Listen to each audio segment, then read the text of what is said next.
វៀតណាមរឿងយកមនុស្សធ្វើជាសុខគឺជាព័ត៌មានពិតប៉ុន្តែត្រូវអាជ្ញាធរវៀតណាមប្រមានមិនឲ្យប្រជាពលរដ្ឋជៀសវាងដាច់ខាតមិនត្រូវចែករំលែកបញ្ចេញមតិឬផ្សព្វផ្សាយវីដេអូក្នុងករណីនេះឡើយ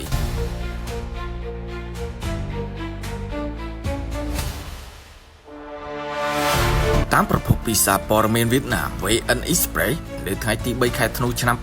2025បានផ្សព្វផ្សាយអំពីករណីរឿងយកមនុស្សធ្វើជាសុខដោយបានចុះផ្សាយថាព័ត៌មានប្រធានផ្សារនៅខេត្តឡាំងសុតរឿងយកសាច់មនុស្សធ្វើជាសុខគឺជារឿងពិតប៉ុន្តែអាជ្ញាធរវៀតណាមប្រមានប្រជាពលរដ្ឋឲ្យជៀសវាងដាច់ខាតមិនត្រូវចែកចាយបញ្ចេញមតិឬផ្សព្វផ្សាយវីដេអូឬក៏រូបភាពសាហាវៗពាក់ព័ន្ធនឹងករណីនេះឡើយរាល់ការចែករំលែកការបង្ហោះឬផ្សព្វផ្សាយរូបភាពឬវីដេអូនៅក្នុងករណីនេះគឺខុសនិងត្រូវចាត់វិធានការយ៉ាងតឹងរ៉ឹងចំពោះមុខច្បាប់គូបញ្ជាក់ថាបុរសវ័យ36ឆ្នាំម្នាក់ឈ្មោះថាញៀនស៊ុនដាតត្រូវបានប៉ូលីសឃាត់ខ្លួននៅក្នុងករណីហាងស៊ុបមួយកន្លែងធ្វើពីសាច់មនុស្សមកពីហុងយ៉េនកាលពីឆ្នាំ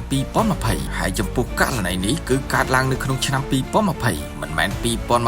នោះទេ